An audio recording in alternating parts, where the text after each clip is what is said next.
These are the steps in graphing a system of inequalities into variables. Let us take this example. 5x plus y greater than 3 and y less than equal to x minus 4. The very first is to complete the table below. This is the table to determine the ordered pairs. These ordered pairs shall be plotted in the same Cartesian plane. Let's do this example. In doing it, all we need to do is to substitute the values of x in the inequalities. Change the inequality sign into equal sign. So this is as provided in the presentation, but let us have a clear picture on the process on how to do it. Now, let's compute it manually. If x equals 0, now let's use our inequalities. 5x plus y greater than 3 and y less than equal to x minus 4. Change the inequalities into equal sign. So therefore, 5x plus y equals 3 and y equals x minus 4. Your x will be 0, so therefore substitute 5, open close parenthesis, place it with 0 plus y equals 3. Now simplify. 5 multiply it with 0 will give us 0 plus y equals 3. So therefore, our y is 3. Our ordered pair will be 0. Our x is 0, so therefore 0, and our y is 3. 0 and positive 3. Next, y equals, substitute the values of x, that is 0. So 0, open close parenthesis, minus 4. Simplify. 0 minus 4 will give us negative 4. So therefore, our x will be 0, then our y is negative 4. Then this is how the process on how to determine the ordered pairs. So after solving for the values of your y, so we will place 3 in the table and negative 4 here.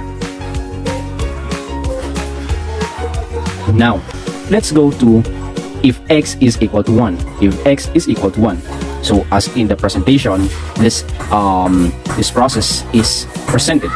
Now let's do it manually on how to solve it. If x is equals to 1, so therefore substitute 5, open close parenthesis, 1 plus y equals 3.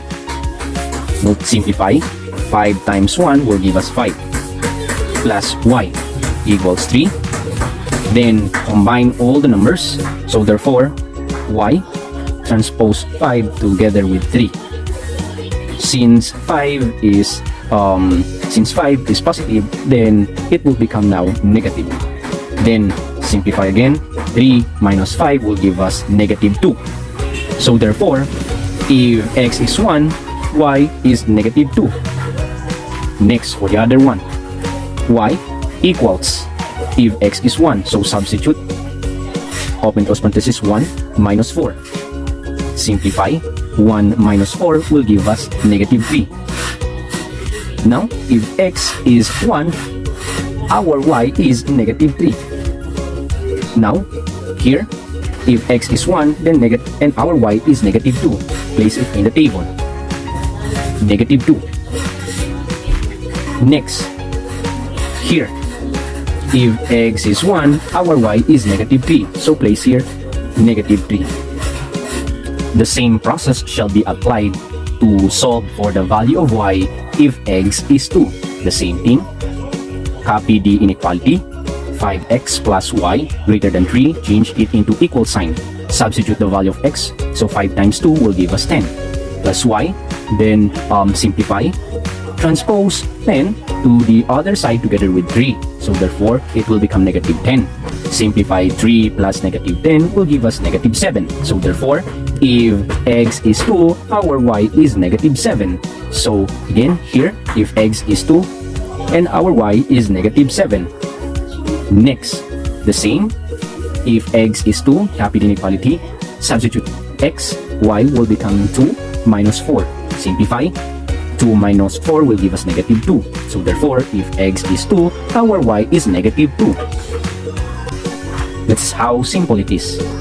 Let us now plot using these ordered pairs in our Cartesian plane. First, for 5x plus y greater than 3. So let us plot. If x is 0, then y is 3.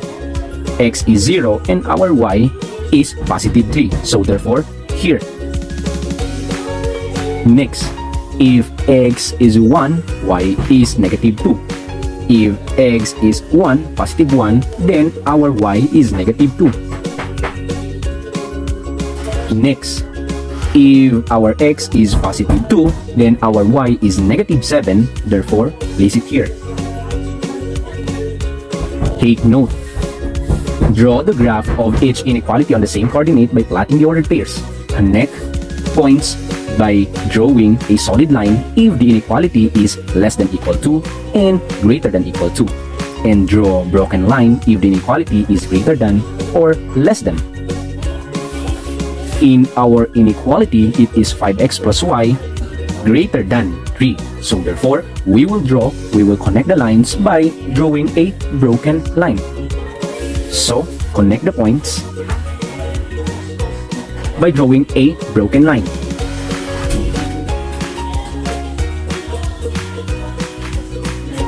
So this line represents our 5x plus y greater than 3. Next, for y less than equal to x minus 4, use this table to plot. If x is 0, then our y is negative 4. If x is 0, then our y is negative 4. Negative 4. Next, if x is 1, then our y is negative 3. If x is 1, then our y is negative 3. Here. Next, if our x is positive 2, then our y will be negative 2. If x is positive 2, then our y is negative 2. Now, since our inequality is less than equal to, therefore, we will draw a solid line if the inequality is less than equal to or greater than equal to. So, connect the points. So, this line represents our y less than equal to x minus 4. That is how simple it is in plotting points in the Cartesian plane. Before we will make a shading on this Cartesian plane, let us have first a test. Test the inequalities with the following ordered pairs. Point A with 5, negative 2. Point B, 2 and 3. Point C, 1 and negative 4. And point D, 2 and negative 3. We will use these points and substitutes to our inequalities, which 5x plus y greater than 3 and y less than equal to x minus 4. So how is that? Point A, 5, negative 2. Your 5 is your x and your y is negative 2. So substitute the value.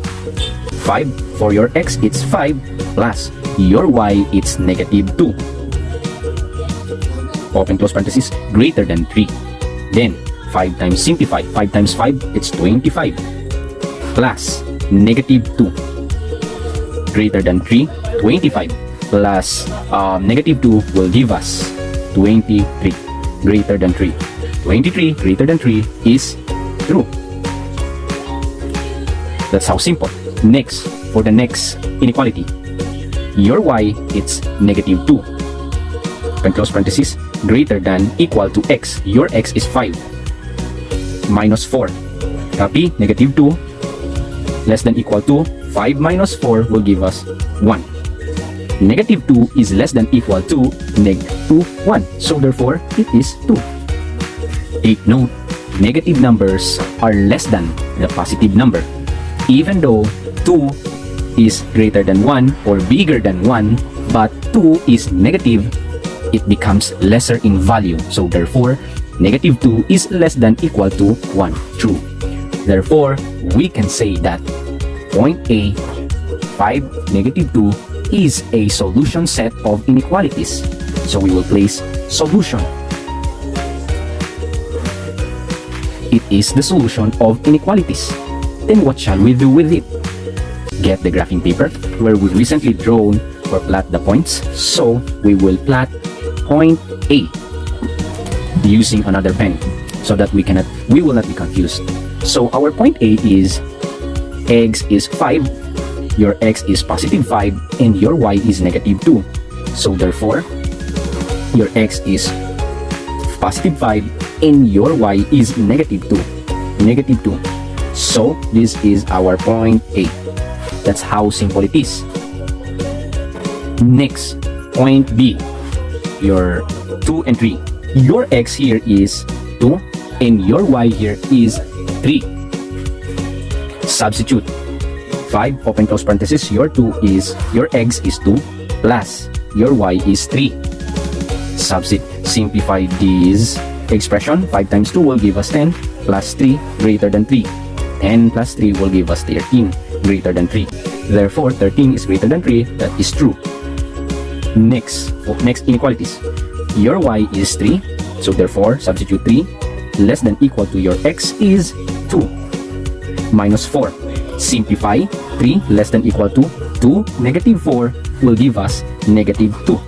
Different sign. So therefore, subtract and copy the sign of the bigger number. So 4 is bigger than 2. So copy its sign, which is negative. So 3 is less than equal to negative 2. That is false. Take note that 3 is bigger than negative 2. So therefore, in this expression, 3 less than equal to negative 2 is false. And therefore, we can say that point B is not a solution. Not solution. Next, for point C, 1 and negative 4. Your x here is 1 and your y is negative 4. Substitute. 5. Your x is 1 plus your y is negative 4 greater than 3. Simplify. 5 times 1 will give us 5 plus negative 4 greater than 3. Simplify further will give us 5 plus negative 4. It's different sign. Subtract. So therefore, it's 1 greater than 3. 1 is greater than 3. It's false. Next, y.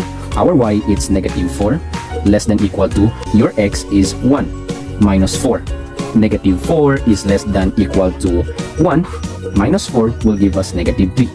4 is bigger than 1, so copy the sign of 4, which is negative, so negative 3. Negative 4 is less than equal to negative 3 is true. Take note that the bigger the number, the bigger the negative number, it becomes lesser.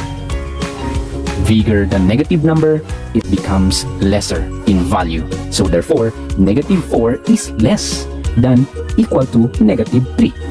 Negative 3 is bigger than negative 4. So we can say that false and true, point C is not a solution. It's not a solution. Last, for point D, 2 and negative 3. Your x is 2 and your y is negative 3. Substitute. 5. Your x is 2 plus negative 3 greater than 3. 5 times 2, 10 plus negative 3 greater than 3. 10, it's different sign, plus and minus, so therefore 10 minus 3 will give us 7 greater than 3. 7 greater than 3 is true. Next, y less than equal to x minus 4. Your y is negative 3 less than equal to your x is 2 minus 4. Simplify. Negative 3 minus 2 minus 4 will give us negative 2. Negative 3 is less than negative 2, and this is true. Again, the bigger the negative value, the bigger the negative number rather, it becomes lesser. So therefore, negative 2 is bigger than negative 3. This is true. Since both are true, our point D is a solution. Since we got these all, as a review, if both gives true, it will become solution. If one is true and the other one is false, it is not a solution. If one is false and the other is true, it is not a solution.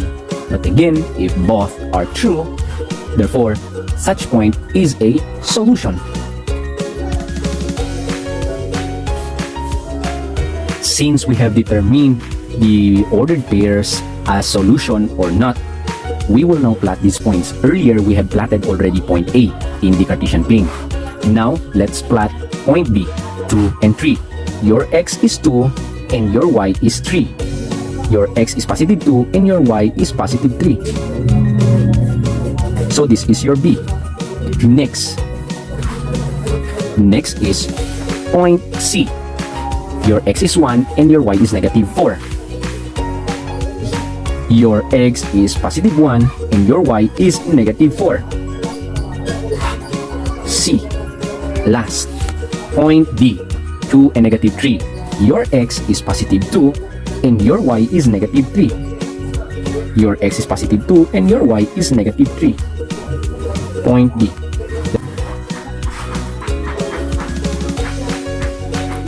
This time, we will now shade the appropriate half plane.